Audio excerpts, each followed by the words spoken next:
అందరికీ నమస్తే అండి.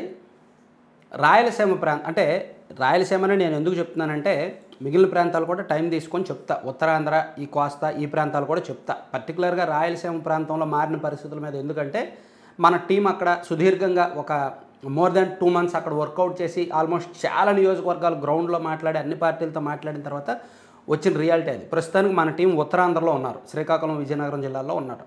అక్కడ పరిస్థితి మీద నేను నెక్స్ట్ మంత్ వీడియోస్ చేస్తా. సో ఇప్పుడు రాయలసీమలో ఎప్పటికిప్పుడు ఎన్నికలు జరిగితే కూటమి ప్రభుత్వం ఎన్ని సీట్లు కోల్పోద్ది అనేది ఒక స్పష్టమైన లెక్క ఈ వీడియోలో చెప్తా.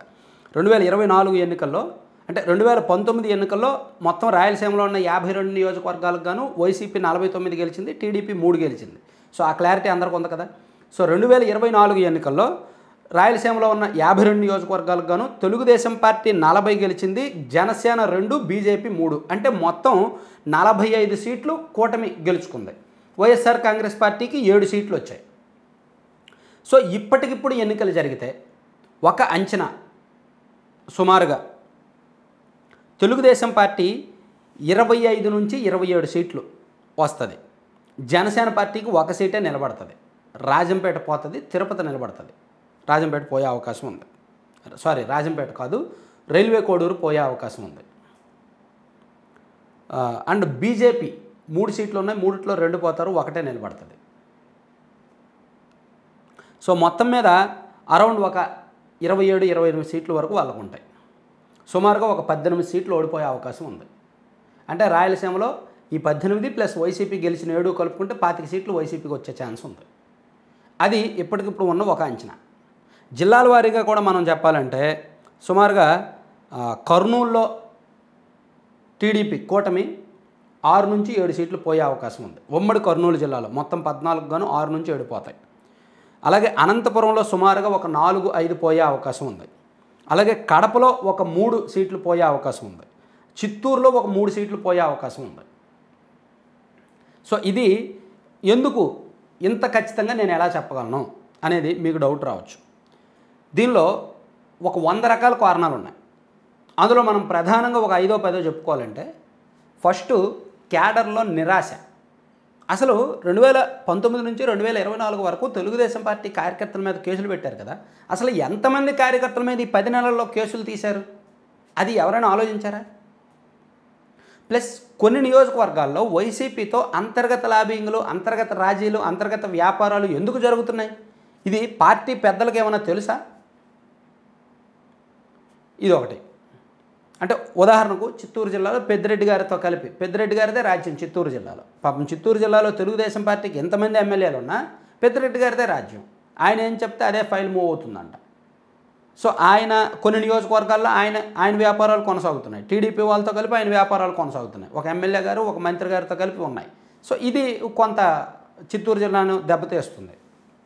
కడప జిల్లాలో విపరీతమైన కరప్షన్, కర్నూలు జిల్లా చిల్లర కరప్షన్, చిల్లర కరప్షన్ అనమాట.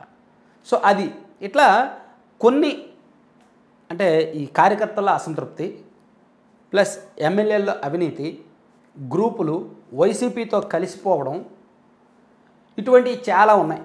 దాంతోపాటు సహజంగానే రాయలసీమలో కొంత పేదరికం ఎక్కువ ఉంటుంది కొన్ని వర్గాల్లో. పర్టికులర్గా కొన్ని నియోజకవర్గాలు చూసుకుంటే బీసీ, ఎస్సీ, ముస్లిం ఆ డామినేషన్ ఎక్కువగా ఉన్న ప్రాంతాల్లో పేదరికం ఎక్కువ ఉంటుంది. సో వాళ్ళు సంక్షేమ పథకాల మీద ఆధారపడారు. ఇప్పుడు మన రాష్ట్రంలో 3 ప్రాంతాల్లో 3 రకాల కల్చర్ ఉంటుంది.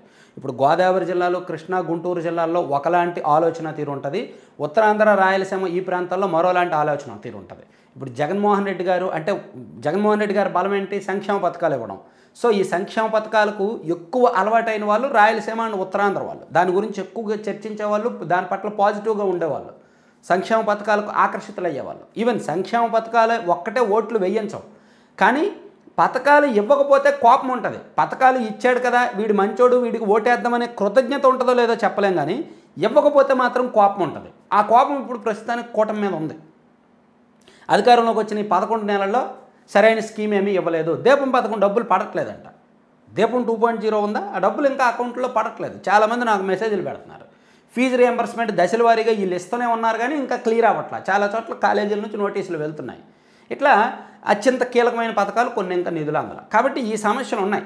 ఈవెన్ సంక్షేమ పథకాల విషయంలో పింఛన్ల డబ్బులు పెంచిన, పింఛను లబ్ధి పెంచినప్పటికీ జగన్మోహన్ రెడ్డి గారు 1000 రూపాయలు పెంచడానికి 5 ఏళ్ళు తీసుకున్నాడు. కానీ కూటమి వచ్చిన ఫస్ట్ సంతకంలోనే రెండో సంతకంలోనే 1000 రూపాయలు పెంచేశారు. ఫస్ట్ నెలలోనే 1000 రూపాయలు కలిపేసి ఇచ్చేశారు. సో అది గొప్పతనమే. కానీ చేసిన మంచిని ఎక్కువ కాలం గుర్తుపెట్టుకోరండి. ఇస్తానని చెప్పి ఇవ్వని దాన్ని మాత్రం జీవితాంతం గుర్తుపెట్టుకుంటారండి. జనం ఆలోచన అలా ఉంటుంది. సో అది కూడా ఒక కారణం. అంటే ఈ ప్రాంతాల్లో ఎక్కువగా పథకాల మీద ఆధారపడేవాళ్ళు. ఇప్పుడు మన ఫీల్డ్ టీమ్ వెరిఫికేషన్లో ఇదే పడింది. కార్యకర్తల్లో ఉన్న అసంతృప్తి, ఎమ్మెల్యేల విపరీతమైన అవినీతి, ఎమ్మెల్యేలకు ప్లస్ అక్కడ ఉన్న నాయకులకు మధ్య ఉన్న గ్రూప్ తగాదాలు, ఇదొకటి. తర్వాత సంక్షేమ పథకాలు ఇవ్వకపోవడం, ప్లస్ జగన్మోహన్ రెడ్డి గారి మీద వైసీపీ నాయకుల్లో కొంత సింపతి, ప్లస్ వైసీపీ గ్రౌండ్ లెవెల్లో బాగా స్ట్రాంగ్గా ఉన్న ఈ కారణాలన్నీ కనిపించాయి. సో ఈ కారణాలతో సుమారుగా ఒక 18 సీట్ల వరకు కూటమి రాయలసీమలో కోల్పోయే అవకాశం ఉంది అనేది మనకున్నది. లేదు మేము నమ్మం, మాకు పర్టికులర్గా కావాలి, నియోజకవర్గాల వారీగా కావాలంటారా? నియోజకవర్గాల వారీగా కూడా మన దగ్గర ఉంది. కానీ టైం వచ్చినప్పుడు మనం నియోజకవర్గాల వారీగా 1 by 1 అనలైజ్ చేస్తాం. ఇప్పుడు నుంచి పలానా నియోజకవర్గంలో ఇలా ఉందని చెప్పామనుకోండి, ఆ నియోజకవర్గంలో వాళ్ళు హర్ట్ అవ్వడం, వాళ్ళ మనోభావాలు దెబ్బతినడం, వాళ్ళు ఏడవడం, మన పట్ల మనం ఏదో కావాలని టార్గెట్ చేస్తున్నాం అనుకోవడం తప్ప ఇంకేం ఉండదు. కాబట్టి టైం వచ్చినప్పుడు అవన్నీ బయట పెడదాం. సో ఓవరాల్గా రాయలసీమ ప్రస్తుత పరిస్థితి ఇది. సూటిగా సింపుల్గా చెప్పా.